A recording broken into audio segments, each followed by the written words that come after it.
Got a few people in, which is pretty good.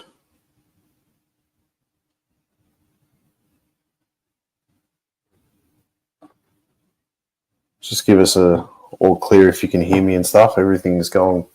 Kev, what's happening, mate? Heard you. Did you hurt your ankle today? I saw in one of the comments on one of the other videos.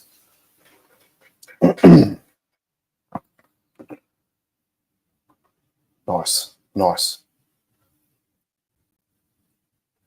It's refreshing when you jump on this stuff and then, like, as soon as you click, like, go live and stuff like that, you already see people on. Like, it's good that people are obviously waiting around and stuff. Obviously, as we go, like, closer to the season, the times will probably change and stuff, but it is what it is. I'll give it another minute or so, get some more people in. And then James, what's happening, mate? Thanks for joining. There's a few to get through today. I've only done like half a run sheet, and I'm like full like pazzing out that this is going to take more than an hour, but we're going to try and cram this in as much as we possibly can. I'll give it another like 10, 20 seconds. Mick, what's happening, mate? Thanks heaps. Appreciate it.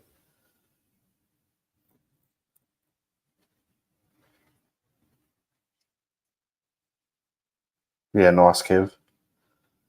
All right.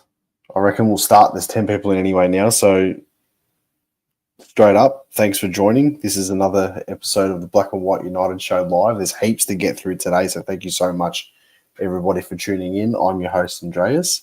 We're going to talk. I've got like 1, 2, 3, 4, 5, 6, 7. I've got like 9 talking points today, but I don't even know if we're going to be able to get through every single one, but we're going to try our absolute hardest to push through it and stuff like that. But there's just so much to get through. So we're obviously going to be talking about the possibility of a mental health round in the AFL, which I think after everything that's happened this week is 100%. It needs to happen. We're going to talk about the Pies training. I'm going to give you guys my opening round team at the moment with the way everything is happening. I'm going to tell you who I think is going to be in my team. I just want to quickly reflect on the Into the Woods podcast as well, which they dropped, I think it was late yesterday or early today. There's an article that's been published on the Gold Coast Bulletin that I saw, which Cass talked about it in Pies Footy about John Noble and him opening up and stuff, which I don't want to go too much into, so I'll just touch on it really like briefly. Brendan Gale is already talking about the Tasmanian concessions, which I find is absolutely fucking bizarre. But anyway, how many All-Australians are in Collingwood's squad at the moment? And also there was a post that was just made by Daniel Gorringe probably about an hour ago on Dan Does Footy about the potential earnings or what it's going to take West Coast to keep Harley Reid, which opens the door for other clubs, obviously with him potentially wanting to go back home and stuff. But let's just get straight into it. And then we'll obviously go through questions and stuff like we always do. But guys, thank you so much for tuning in today. So the first thing I want to talk about is this whole... It's been a shit week of footy. It's not so much Collingwood related in general, but I'm going to touch on it really quickly. The AFL needs to stop with the whole... Cass, thanks for joining, man. The AFL needs to stop basically with the whole political agendas about stuff that's happening, which obviously are fair enough issues and stuff like that's happening in society today. But I think as a whole AFL community, we need to have a mental health round after everything that's happened this week.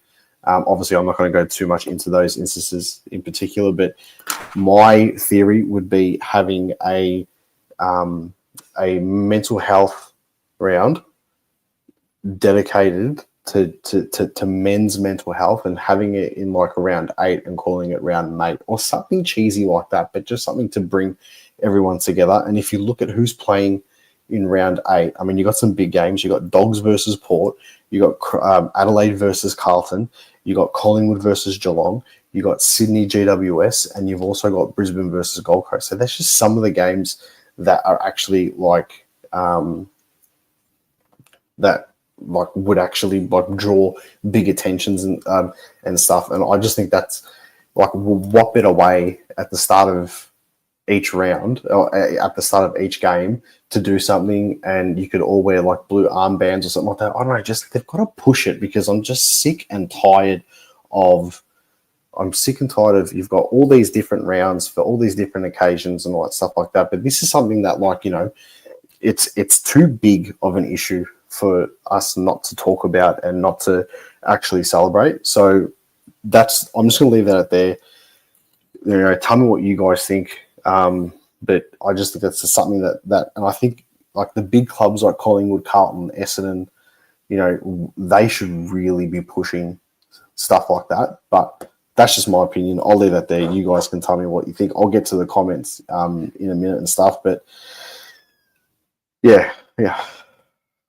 I just think it needs to happen. We've had too much of a shit week in footy for this just to be swept under the carpet and no one saying anything about it, which is pretty sad. But I'll get to some of the comments now on that. But that's the one thing that I wanted to talk about first, that I think is just my personal opinion. So, yeah.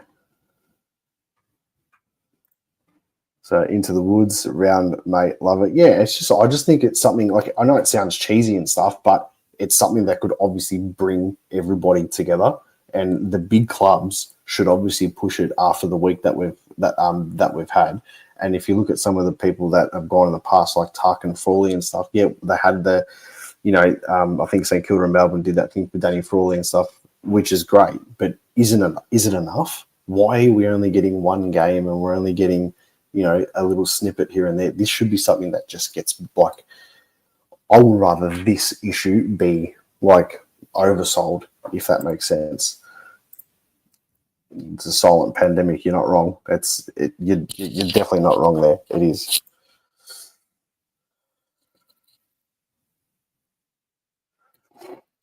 All right, so the next issue is, I'm just reading some of the comments there. Everyone's pretty much on the same page, which is fantastic. So, you know, that's just my personal opinion on that. But, you know, you guys, you know, everyone needs to sort of push it so the AFL can actually hear what people are saying. You know, let's talk about the Pies.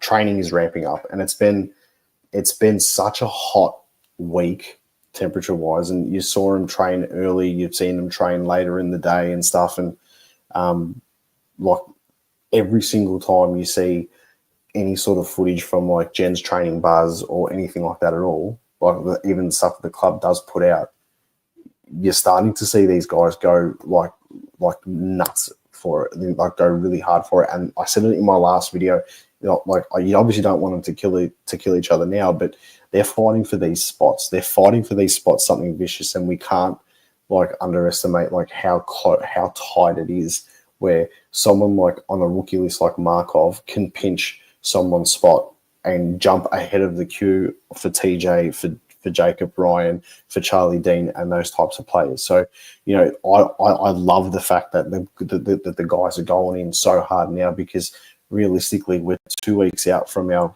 first like match simulations, and then we've got Richmond a few days after that. And then I would assume, and don't count me on this, but the whispers that I'm hearing, and this is a bit of a breaking announcement, so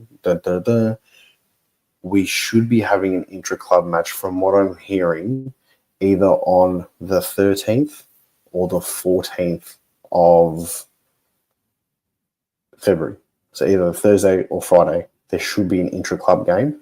If not, it'll be the week after, but you're pushing really close to the season then starting. But I'm pretty sure it's either going to be the 13th or the 14th of the AI Centre, and I'm sure the club by this time next week should have something posted out there. So, yeah. New training types. I know this is like a small issue, but fuck me, this whole Nike thing, I spoke about it on my live last week. Finally, we are into the preseason. We are well past the whole Christmas stuff, and they finally released the new training kit. And to be honest, like, what an anticlimax. It's exactly the same. It's just with a little like sort of different type of like horizontal, diagonal sort of faded stripe or whatever. But I mean, finally, Nike have actually changed something up. It was getting a little bit boring from an outside point of view, watching the players wear the same shit. I know it's a stupid topic to talk about. But when you're a nerd about this club like I am, and you got OCD about a few things, and like, you know, you spend too much money on bullshit stuff that you probably shouldn't have, you know, you want to see new variety of stuff. And with the Nike stuff is good, don't get me wrong, but there's just not enough of it. So I'm glad they've actually come out and done that. Tom Mitchell, let's talk about Titch. He's posted within a few, like half an hour ago or something, and his caption in his post was about, you know, it's good to be moving or something like that. Last week, training, running pretty good. This week, finally, he's like, he wore boots. Like he didn't train much with Geordie the other day, but finally we're seeing him in footy boots doing some running and stuff like that. So I would think that we'd obviously have him getting ready to go into some real physical type of training, I reckon, after the practice games and stuff like that. I don't think he's going to be ready for the opening round, but we'll get to the opening round team now. Now, I don't have this whole thing worked out where I make shit pop up and stuff like that. I'm pretty old school with that, but I want to get your guys' opinions on this team and tell me yours. So, like, when this video is finished, post it in the comments and stuff like that, because this opening round team is going to be so stiff for competition. It's not funny. And the only one that's really up for, like, that's not going to be there is Dan Houston. So before I get to that, we'll just go to some of the comments because you guys are pumping these through thick and fast. I've got a fair bit to get through, and we've already gone for 12 minutes. So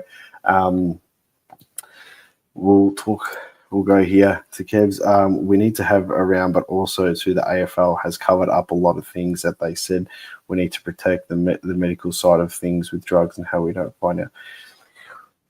I'm going to put that in that whole CTE basket as well. I think because they've got such a big case like happening behind the scenes and there's all this stuff happening, I think there is a little bit of hesitation, and I think it's related to that. I know it's not a direct comparison and stuff like that, but I think they're probably with this whole, the mental side of things and then concussions and everything like that, because obviously you look at Tuck and Foley's instances and stuff like that, there's probably a little bit of hesitation from the AFL in general, but we'll see what happens. Mick said, mental health round while we get bombarded by betting ads and ads for brain fucking reality shows. Yeah. Fair. I agree, Guernseys. We need to wear a pre-season Guernsey and wear it for some of the home and away games. Look, this is a big thing, and this is probably a whole video to post on YouTube for all Collingwood content creators and everybody in general. This is a video that needs to happen, and I'm probably going to do it. Last season, all right, I wasn't a fan of the new Super Magpie, but I was a fan of a new jumper, if that makes sense. I was a fan of something changing. I would have preferred the original Super Magpie, but unfortunately that one there is actually is linked to Adidas. So you can only wear it.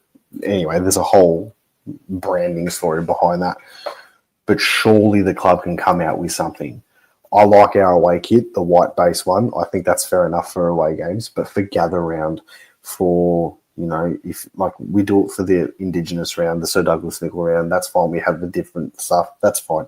Surely for pre-season, I mean, give us something. Go back to the barcode jersey, the ugly one or something like that. Do something. Like, you've got to have something, because I can guarantee anybody, I'll put my mortgage on, I'll put my house on it and everything.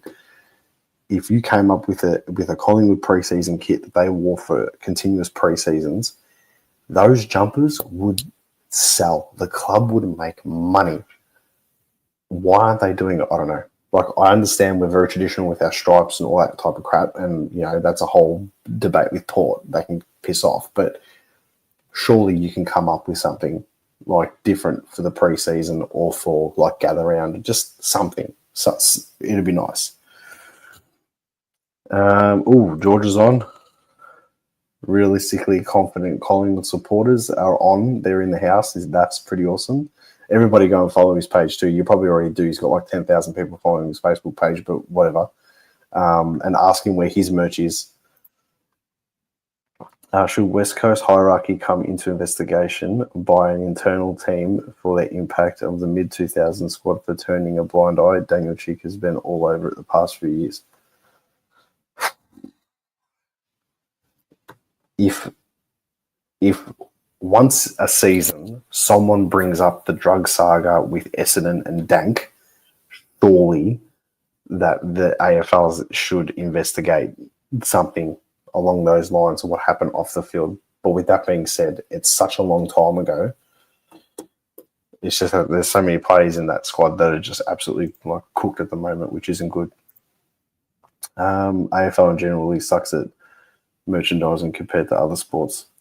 Yes and no. Yes and no. Like there's some clubs, like I'm going to use them as an example, even though I hate them. Actually, I'm not going to use Carlton. I'll use Richmond. Puma in general. Puma are the best AFL kit sponsor. They just have a continuous amount of stock all the time. They sell actual player shorts, the proper jackets, the match-worn tops. They sell everything. Nike have got amazing stuff as well, if not better, just not enough of it. When we're with ICS, and I said this in my last video, so I won't harp on about it. When we're with ICS, the stuff was boring. Like there was some nice vests and stuff like that here and there, a couple of color changes, they threw a bit of grey into it, whatever. But there was heaps of stock. There was so much of it. You look at Nike, you think to yourself, like, you'd get kitted out 100%, right? And you'd spend the money and give it back to the club. But there's just nothing there. There's literally just no there's no stock. So I don't know what they're doing, but I think the contract finishes in 2028. So we'll see what happens with that. Another question before we get to the next topic. How are Nick and DeGoey and Josh tracking for round one? Well, it's opening round, and that's what I'm going to talk about now. So I'm going to read this out to you. I do apologize. I don't have the wits and stuff like that, and I'm learning with this stuff as I go to do shared screens and stuff like that. I don't want to click something and then something like pops up that shouldn't pop up, and then all of a sudden I've got people like looking at my screen and shit. But I need to like figure out how to do it properly. But I'm going to read it out to you guys, and then I will I'll probably post it in the comments of this video once it saves on YouTube anyway. So this is my team for opening round. Okay, not my best 23, but this is my best 23 for opening round with who's available. We need to take into consideration Tom Mitchell is injured and that Dan Houston is still suspended and he won't play till round one. So we're talking about opening round GWS away at the Cows Paddock. Maynard, back pocket. Moore, fullback. Quainer, other back pocket. On the half back line, Josh Dacos, centre half back, Reef McInnes, and on the other half forward flank, Jeremy Howe. You could probably swap Quainer and Howe, back pocket and half back flank, but whatever. So that's Maynard, Moore, Quainer, Dacos, McInnes, Howe. In the middle, on the wing, Lipinski in the middle, Crisp. On the other wing, Harry Perriman. On the half forward flank, Jamie Elliott, centre half forward, Dan McStay. On the other half forward flank, Bowman Crewery. Forward pocket, Membry. Full forward, Myercheck. Forward pocket, Bobby Hill. So the forward. That's my robo vacuum cleaner. Sorry, guys. So forward line would be Elliott, McStay, McCreary, and then Membry, Myercheck, and Hill. Then I've got followers. So Darcy Cameron in the ruck, Nick Dacos on ball, Jordan DeGoey on the ball. On the bench, I've got Lockie Schultz, Pendlebury, Sidebottom, and Hoskin Elliott. My sub would be Mason Cox, and my emergencies would be Ed Allen, Will Parker, and probably TJ. And I'm going to have TJ in there as well because you're putting McGuinness as centre half back, Houston's out, so you've got that emergency that can play in the back line as well. So that's, hey Chris, that's my team. I'll put it up in the thing. I do apologise. That I haven't got that on my thing, but I'll put it in the comments and stuff. So tell me what you guys think, and I'll also put it again on my Instagram. on the Black and White United Instagram page, so you can see that. But it's just going to be interesting, this opening round team. And obviously, this is based if there's no injuries. This is my opinion, based that, like leading up to, there's no chopping and changing and stuff like that. With the vibe of the team and people playing dual roles and all that type of crap. So we'll see how we go. We got here. Do we reckon that Darcy Moore will be back to his 2023 best again this season? Fuck, I hope so. Look, problem that Darcy Moore had, and I've said this before, I said it on my player spotlight with him. When Nathan Murphy was playing, there was a clear trust within the back six where Darcy could potentially leave his player and go for the ball, and Murphy would hang back and be an intercept marker. Or Darcy would hang back and Murphy would go up into the packs and be an intercept marker and whatever, right? With Murphy not being there in 2024, Darcy Moore was caught out going too far forward. You'd see it so many times, and he got exposed against Charlie Curnow a few times and Harry Mackay, and he did against Sydney in that first round where they did the cup presentation. He got battered that game, and it was the small forwards. He would leave the full forward. He'd go into the pack, and it would just go straight over him. And then how many times Sydney were just running into open goals, kicking open goals out of their ass.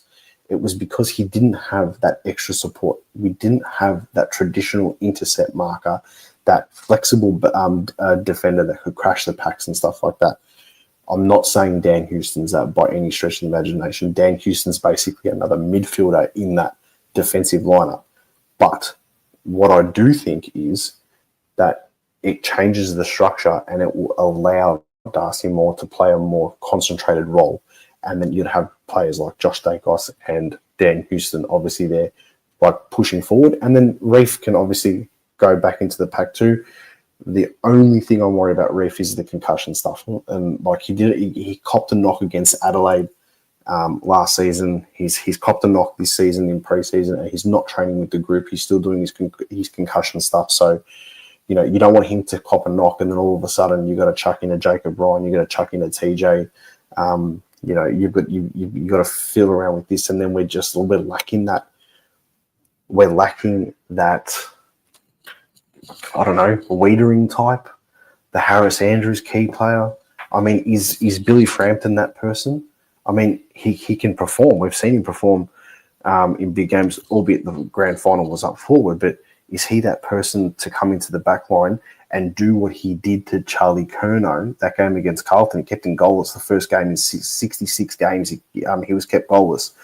Can he do that every week? He pantsed him that day, 100%. But can he do that every week? Probably not. So I would love us to grow a TJ, to grow a Jacob Ryan, see how McGuinness goes. You got to get Charlie Dean 100% so we can have that. You want someone like Nathan Murphy, but it's probably not going to happen. So you got to have someone else that allows Darcy Moore to play a bit more free, and then obviously that'll help him out. So, yeah. Not bad. I think Allen has to play, though, especially without Titch. What's your reasoning behind Cox as a sub? My reasoning behind Cox as a sub is he makes that team purely because there's a spot with Houston out and McInnes going in. I still think that Cox goes over Ed Allen at the moment because I would love to see GWS don't have a dominant ruckman. They don't have a Max Gawn. They don't have a Darcy Cameron. Their rucks are predominantly forward rucks. They don't have anyone who just to stand out and be like. They don't even have a Todd Goldstein. They don't have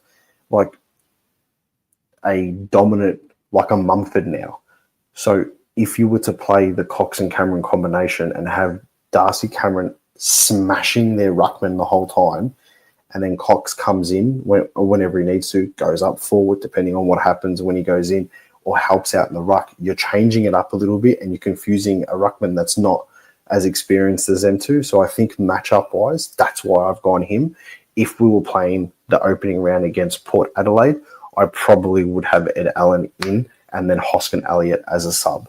So, yeah, that's my reasoning behind that. Glad you kept Will Hoskin Elliott. Did you mention Lipper? Yeah, Lipinski's on the wing. He was the first one I mentioned on the wing. I like what the coaches are trying to do with McGuinness, but I will hold off putting him in round 0 until I see him in the practice matches. At this stage, I would go with Frampton against the Giants. I'm very much of that thought as well, that I think they're putting so many eggs into the McGuinness basket by giving him that chance to go down back. I think you might have to push with it if he comes up. So let's just say he plays shit in the practice in the match sims. Billy Frampton goes fullback and Darcy Moore goes centre halfback. That's just a no-brainer, I would have thought. But if everything goes well and he's playing and he actually performs well in there, then I would keep Frampton out because it'll make him work 10 times as harder. And then as soon as something happens, he can go straight in. So that's just my way of seeing it. I mean, we are stacked in that sense, but I still think we're missing a star. We're missing one star down back. Less than a month until we play GBW's opening round. Yeah. It's a month now, isn't it? I don't even know. I'm losing track of my days with work and everything like that. I'm just losing track of fucking everything at the moment. Anyway, so that's my team. Another thing I want to talk about, I want to get your thoughts on all this stuff. Dan Gorridge posted something on his Instagram, probably about, it would be close to an hour ago now, about Harley Reid, saying that Harley Reid will be worth $1.5 to $2 million for West Coast to sign him and to keep him. That's in 2028. Just saying, we won't have Pendles, we won't have Sidey, we won't have Howe, we won't have Cox. We may have Petrarca, we may have LDU, we may have Matt Rowell. Who knows? I'm just putting it out there. If wherever there's smoke, there's fire. And if those articles are going to start coming up now, then, yeah, anyway, that's just my opinion on that. Hey, Sean. Everyone, I hope I'm too late. Completely forgot this was on. Well, that makes me feel good, doesn't it? Are you overrating Lipper? Goes AWOL for weeks, or am I missing something? I rate him. I think he's run. I think he's carried the ball. I think he's smart, especially towards the end last season. He finished off on a decent run. I would be putting him in straight away. Obviously, he's someone that I feel can swap with Hoskin Elliott a little bit, depending. But with that being said, there's a spot for him in the team every day of the week. But I think the problem is with Lipinski, if he has a shit game, everybody gets on him. Whereas if Josh Dacos was to have a shit game, if Sidey was to have a shit game, if Bobby Hill was to have a shit game, Jamie Elliott was to have a shit game, everyone sort of hangs back a little bit. But Lipinski has a shit game and everyone sort of gets on him. And I think that actually gets on the player as well, because you saw him in the final series in 2023.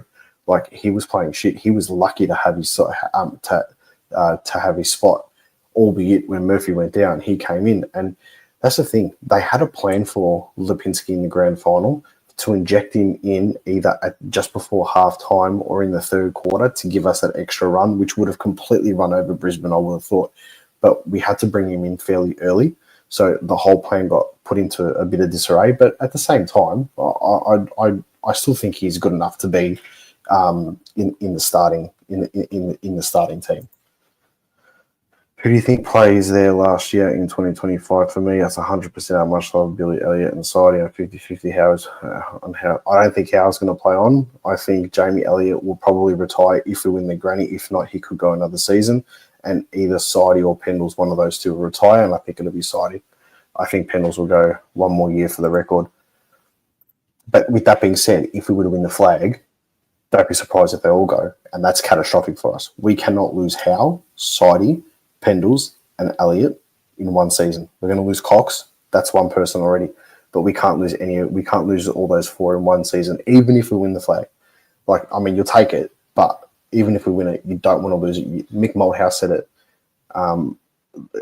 during the year last season. You've got to stagger it regardless. Feel injuries will catch up with Jamie this year. I don't think so. I don't think so at all. I think it'll be quite the opposite when you've got players like a Tim Membry coming in, and I've said this, and I've beaten this dead horse so many times. Jamie Elliott is 5'10". He plays as a tall forward. Myercheck is a third tall forward, right? Playing as your number one, right? Jamie Elliott's playing as your number two tall forward in the forward line. These players need to be let loose. Add McStay and Membry into those forward lines. Jamie Elliott becomes your small forward, right? So he takes a shit defender. And then you've got someone like a Myercheck who'd take the second or third defender, probably, depending on how Membry's playing, which then allows these players to play more freely. And you're not having a Jamie Elliott being smashed by a 6'2" defender cleaning him up. Jamie Elliott's not going to be smashed by Harris Andrews. Jamie Elliott's not going to be smashed by Wiedering. He's not going to be smashed by the main defender. He's going to have some back pocket, some halfback flanker who wants to run, who's going to get caught out.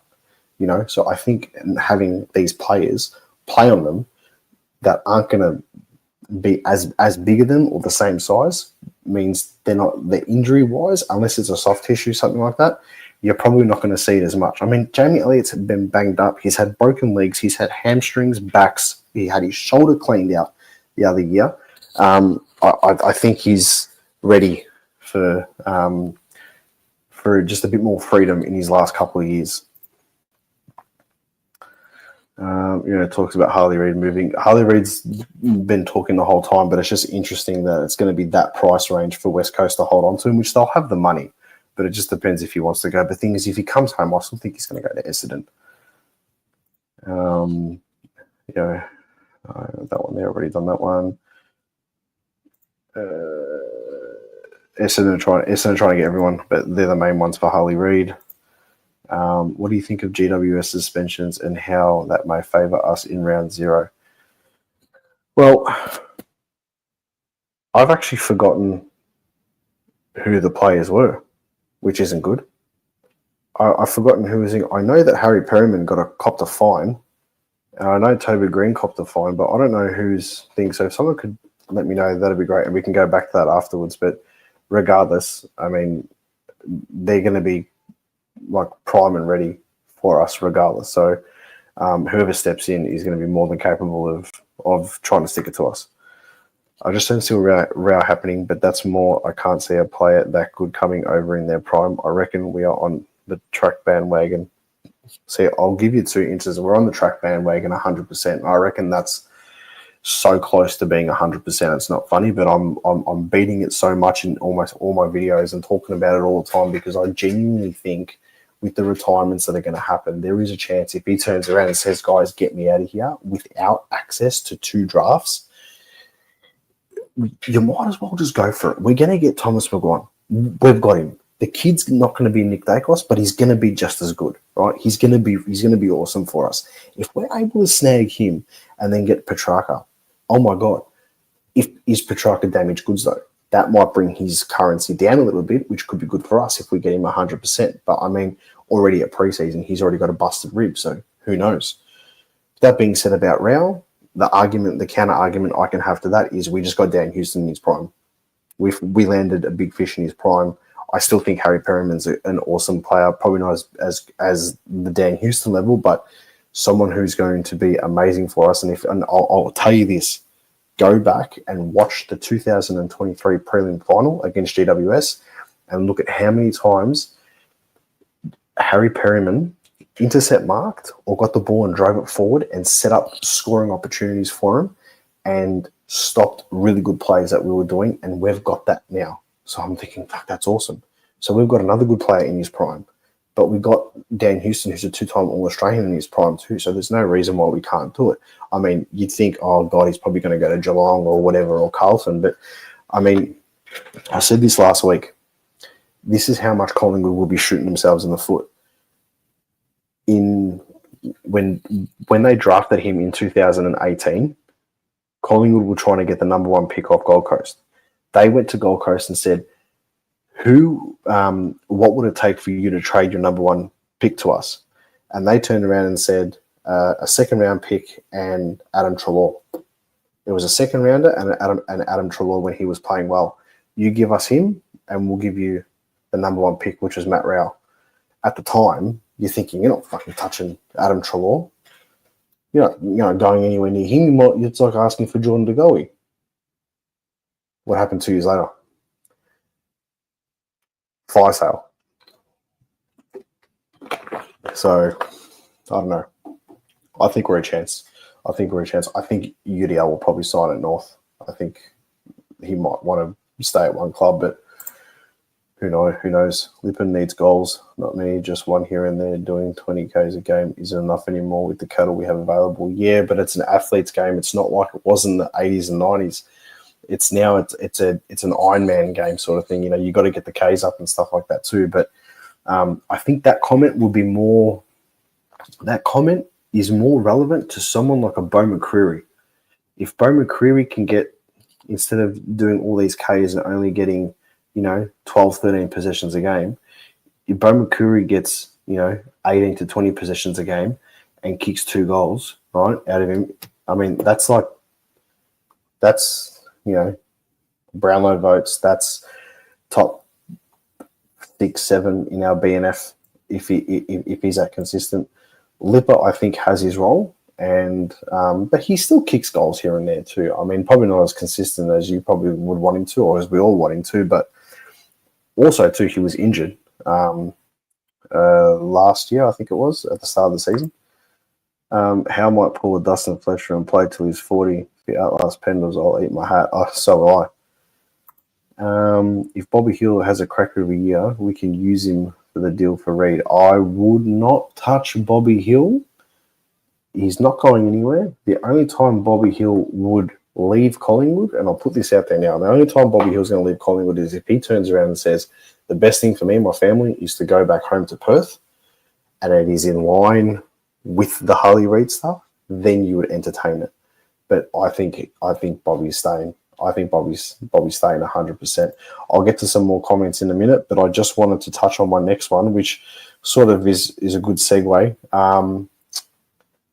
The Into the Woods podcast, just every week, whenever they drop something, it is just, it's the highlight of my week. I know sometimes people watch, Swoop, me, Pies Footy and stuff, and they watch these things and they look forward to the videos, and I'll be forever grateful. But for me, I have mine, and mine is the Into the Woods podcast. I just love the dynamic of Dermot and Michael. I just think it's awesome. They interviewed Leon Davis, and it dropped yesterday or today, I can't remember. But I ended up listening to the whole thing today properly when I was driving, like doing my work and stuff. And I was listening to it, and I got to my appointments for work, and I was about to go in and meet my clients, and I had to message one of them and say, I'll be there in 5 minutes, because I wanted to hear the last bit of the podcast. It is an awesome listen. We talk about, which I'm going to talk about next, about this John Noble article and stuff that came out, and Leon talks about his experience in 02, 03, 10 being dropped for the grand final replay, and then obviously 11, his journey and stuff like that. It is something that I encourage everyone to listen to. It is just, you're not going to get more of a plug than that, but it's so good. He talks about Bobby Hill. That's the segue part of it. He talks about Bobby Hill and how when Bobby got drafted, and obviously it's his nephew, and then he's come into Collingwood and stuff, and then obviously coming to Collingwood right after the Do Better report and stuff like that. And it's just after this, just go onto Spotify, YouTube, Apple Play, whatever, and listen to it. Like, it's not now, stay here, but afterwards, listen to it. It's awesome. So the Gold Coast Bulletin posted an article about John Noble, about the whole, like, he opened up to him and he talking about like missing the grand final and all that stuff. How long is this going to drag on for? Like, honestly, how long are we going to sit here and we're going to talk about John Noble missing the grand final? Like, I know I might sound like an asshole to those that liked him, but who cares? Noble missed out. Taylor Adams missed out. Harvey Harrison should have been in for Ginnivan, my personal opinion. Ginnivan did nothing in that grand final, and barely found form leading into the final series. Had one decent game against Geelong. We won by 8 points at the G, and he came on as a sub. Harvey Harrison should have been the person that played in that grand final, but we won it, so who cares? But why this continues to be a story, it's just I know, and it's because he opened up about it. Mate, you left. You opened up about it when you requested a trade. We traded you. Get over it. Everyone needs to just get over it now and move on. I wish him the best. He's an awesome person. He's a great bloke. But I'm sorry, 2023, he might have played every game in the home and away season or whatever, but he was a passenger. He had little moments against Adelaide where he kicked that crucial goal. He had small moments in games here and there. I can't even remember one off the top of my head apart from that one. If there was a player to miss out, he was going to be on the chopping block. Would I rather he played than Ginnivan? Probably. But Harvey Harrison, I reckon, deserved that spot regardless. Anyway, and Taylor Adams is whatever. I mean, you want to talk about a player that deserves a premiership medal? Leon Davis deserves a premiership medal. He probably should have played instead of Goldsack in that grand final replay. But it is what it is. We'll go back to some of the questions. All jokes aside, if Pendle still has another year or two left in him, surely he wants to play on in 2026. I think he's got this year and the year after, but at the same time too, if we're to win a flag, then who knows what happens? Who knows what goes on after that? I just don't want, as I said before, I don't want to lose all four of them. If we lose all four of them, it's going to be a really fast decline. And we're not going to catapult back up straight away. You got to stagger it and then go. And who knows? These guys might have 2 or 3 years of having a decent crack at this flag, because this group, in my opinion, has got at least one more flag in them. I don't think Cox makes the best 23, in my opinion. I'm also on the steam train. He needs to debut this year sometime. 100%. 100%. I'm just still obsessed with the Cameron Cox combination and how good it makes Darcy Cameron. Darcy Cameron is, in my opinion, the second best ruckman in the AFL behind Gawn. I think Gawn's just still that little bit too good in around the whole ground. I think Sherry and Darcy Cameron are very much like 2 and 3, right next to each other. But apart from them 3, I'm sorry, there is daylight with the rest. So, and Cox just complements him so much. And I've said this before, and you'll all hear me say it the whole time. In 2023, we had no ruckman. We had Ash Johnson and Billy Frampton in the ruck. As soon as Cox and Cameron came back, we won a premiership. So, thoughts on Oleg? Stiff. Leggy's stiff, but I said this in my last live too. I think he's since he's had the baby and stuff like that, he's become a dad. I think he's mentally, I don't think he's where he was in 2023. And he rode his luck something vicious then, but I don't think he's going to play much this season. Same with Ash Johnson, but it is what it is. It's very good to have him as squad depth though, regardless with his experience, and he's a premiership player, so you got to respect that. What are your thoughts on the Dacos boys being co-captains after Moore gives up the captaincy? Well, when is Moore going to give up the captaincy? Because I personally don't see it happening. And the way that life is progressing and the way the AFL is progressing, and you all know what I'm saying, the way it's shifting to this PC type of way, he's the perfect role model as a captain. And I think Darcy Moore will be captain for another couple of years. After Darcy Moore's captain, Nick Dacos will captain the prize. I want to see Nick Dacos and Josh Dacos in the leadership group right now. I want to see someone young like a Bo McCreary getting in there as well. And I reckon this season, Isaac Quaynor will be able to embrace the vice captaincy better, with better form than what he did last season. And you can't strip Isaac Quaynor of any sort of captaincy after not having a great year last year, after just getting it, that'll be a bit stiff for him. So I wouldn't do that. Jamie's going to have serious arthritis in his 40s. I reckon Pendles. Did you know Pendles on that too? In 2021, he actually, before he re-signed his contract with us, he was saying that he couldn't actually bend down and literally like try and touch his toes. His back was that cooked. So I reckon he's going to be a bit sore when he gets to, I want to say when he gets older, but now sort of thing. What do you think of round 0, gather round? I hate round 0 and gather round, and Collingwood give up home games in Adelaide. I think Richmond versus Carlton should open up the season. Yes and no. Round 0, I think is complete and utter garbage. Like, don't do it. If you're going to do a round 0 and have an opening round, have everybody. Don't just have one like group of teams and then you have a bye a couple of weeks later. Then you got to have a bye like before the King's birthday. I've gone back to the gym just then and I went like that and my chest is killing me. So I still think the Richmond Carlton game should be the season opener. And look, it is in round 1 sort of thing, but you don't want to see Richmond and Carlton play an opening round and then do the round 1. I think take them out of opening round and just have them at the G. I reckon that's the best one.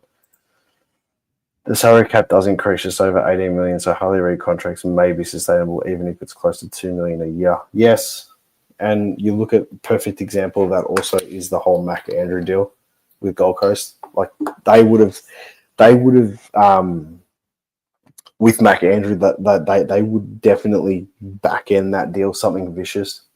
Like I think he's the $2 million man now. I don't even think he's that good, to be honest. But whatever.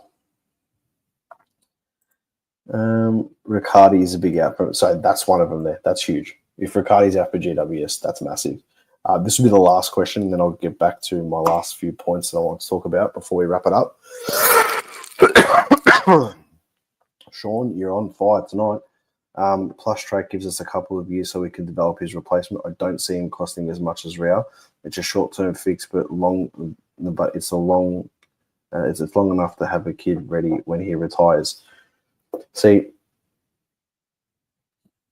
I agree with that. I agree with that comment.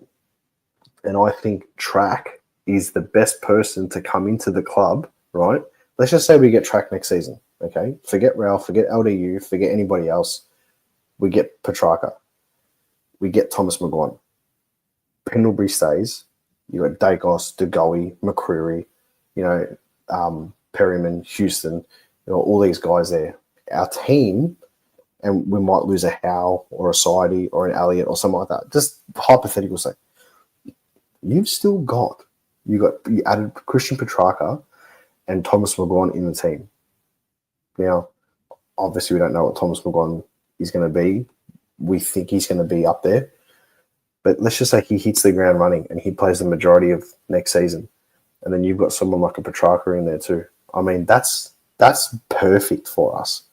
And you're complementing that with Houston. I think maybe not this year, next year, Houston gets more of a free run in the midfield. But I don't know. I'll probably still take Rao. I've got this hesitation. I still take Petrarca over Rao. I've got the hesitation with Petrarca, obviously with the ribs and stuff like that. But I mean, if you can get it, what do you give for Track? To be honest, you'd probably give 2 first rounders to Melbourne. You'd have to, or a first rounder and a player, or a first rounder and a second rounder and a future third, or something like that, because they're going to ask for it. But if Track was to have a shit season this year, his stocks go down. You can have 1 pick and a third and a future third piss off because you're not getting anything else from us. So Rao, I think, is going to be. I think Rao's going to be the 2 first rounders, so to speak.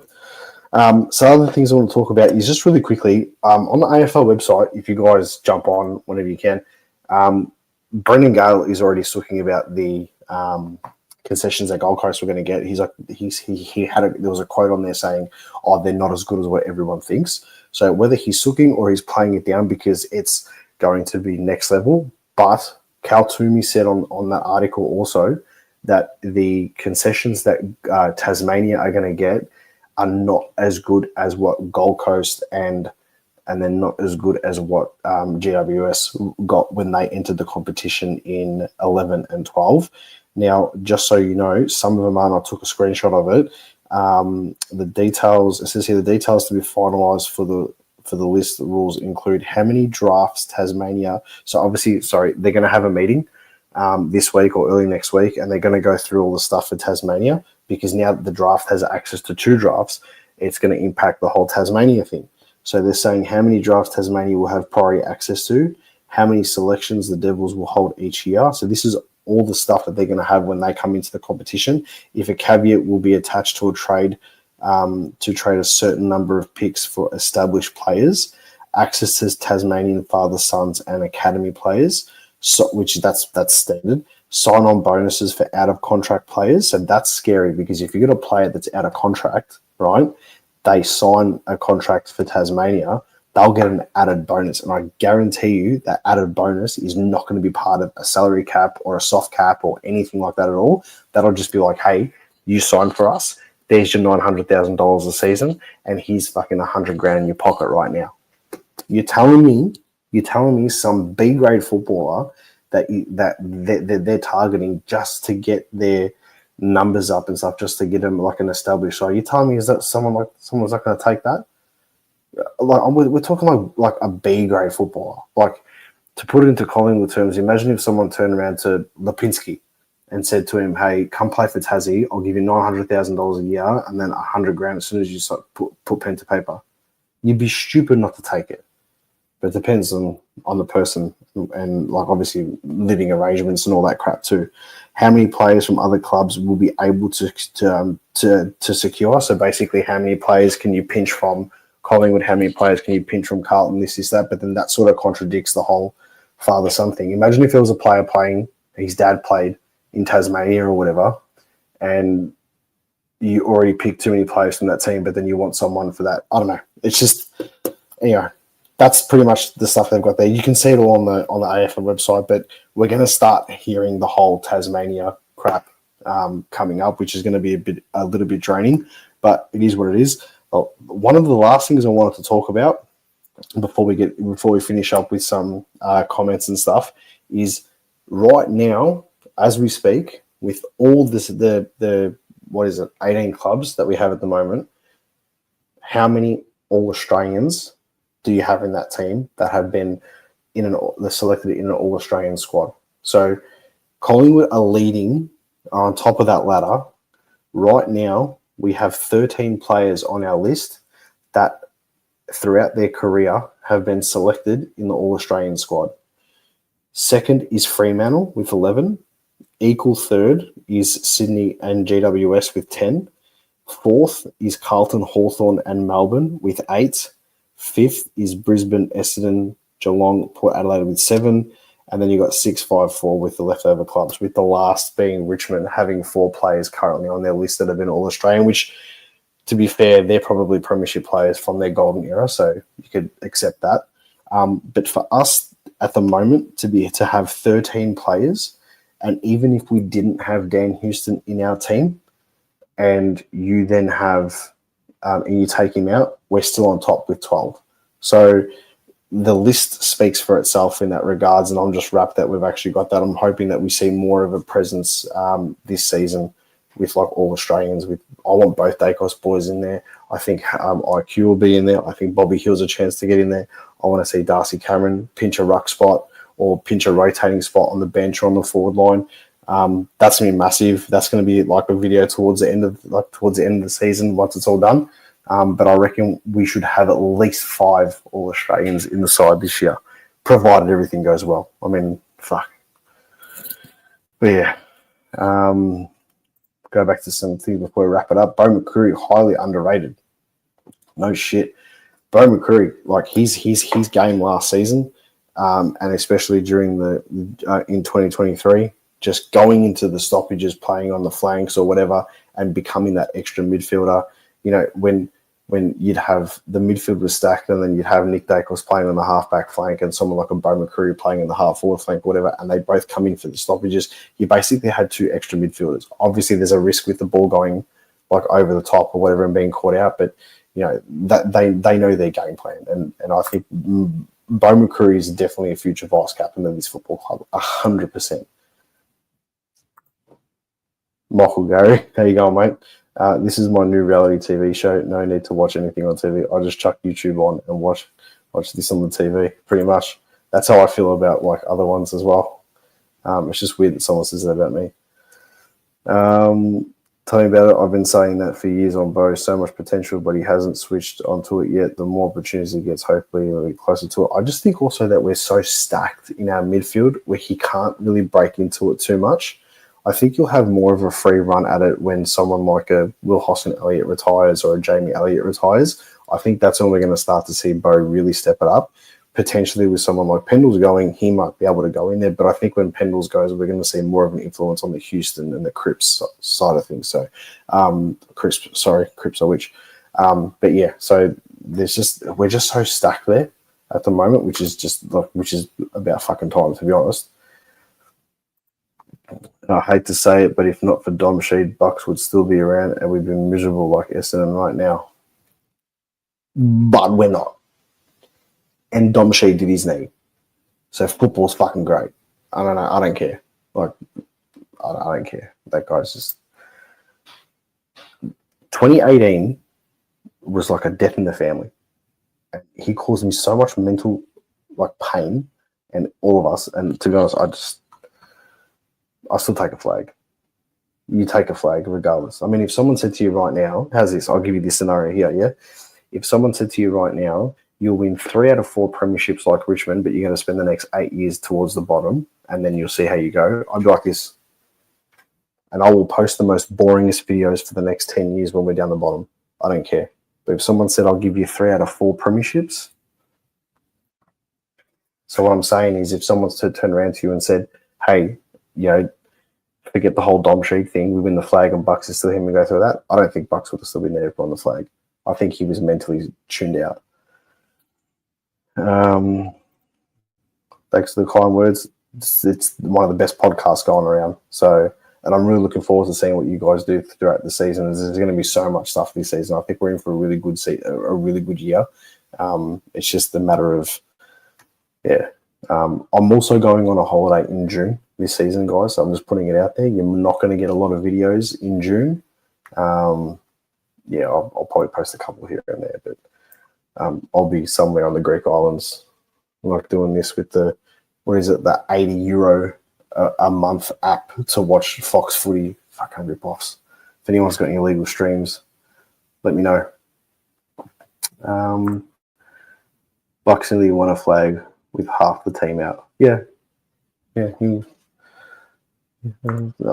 can't respond to that. That's 100%. Here we go. Back to the premiership medal stuff. Presti deserves a premiership medal. Never heard him complain. And you know what? This is why you need to listen to this Into the Woods podcast, because the way Leon Davis handled himself, and I'll give you a little snippet of what he said, which resonated with me really big, like a lot today, yeah? He said that after Mick had called him and told him that he wasn't going to be in, right? Obviously, when he went to training the next day, the players were looking at him and watching him, seeing if he was going to like crack the shits and stuff like that when he was at training and stuff. And he forced himself to be happy, and he trained well, and he was happy, and he was there for the boys, right? Now, that's the heart and soul of footy club, man. Presti the same. I mean, he probably could have played, but he's thinking, fuck, imagine if I play and then I actually hurt myself in the first few minutes of the game and then we're screwed down back. I'm probably not going to be able to go ahead. I'm going to cost his team a premiership. It's not about me. It's about the football club. He's a Collingwood man. Like, you might not be playing in the grand final, but your team's just won the flag, So that's the mentality that, you need to have. And I think someone like a Taylor Adams and a John Noble, the way the world is pushing so far to the side of society, I suppose, it's a bit softer in that sense. With that being said, though, I mean, you've got to be careful because of players' mental health and all that type of stuff too. So, but Presti 100% deserves a flag, never complains, and that's why I think this article is just a bunch of crap, to be honest.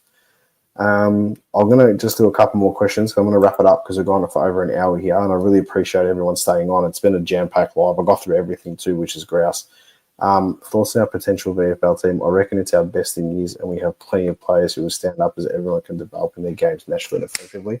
And 100% yes, but the reason that it's like that is simply because our AFL team is stacked. Because our team is stacked, they're going to have so many players playing in the VFL fighting for a position that obviously you're going to have to perform. And I want us to make the finals because you want to have your VFL team obviously playing there towards the end of the season. If that's where we're aiming to be, you've obviously got to be there as well. Last one, I'll put it here. Here. Peter G. Houston, Josh Dacos, Nick Dacos, Quainer, and Cameron, I expect to be in the All-Australian squad at least. I really hope more this season is pushing that squad too. It'll be nice to see Darcy Moore in there. It will be nice to see Darcy Moore in there. Guys, I'm going to wrap it up. It has been a jam-packed hour. Thank you so much for tuning in. We got through everything I wanted to get through. The biggest thing that obviously in this whole thing, I really think the AFL needs to do that mental health round 8, call it round mate or something like that. You got some big games in there. Pies, Cats, Sydney GWS, Lions, Suns, Dogs, Port, Crows, Blues. I mean, you can make something massive of it. So take care of yourselves. Make sure you drop a comment. If you haven't already, subscribe to the channel. I said to myself when I started this YouTube channel back in August, if I had 500 subscribers by the start of the season, I'll be wrapped. I got 500 in November, which is pretty awesome. It's obviously a bit of a slow burn now because there's not much happening and stuff, but we're trying our best to obviously produce as much content as possible. But yeah, if you haven't already, or get your mates to like and subscribe to everything, it'll be much appreciated. But until then, leave a comment, call it as you see it. And as always, get pies.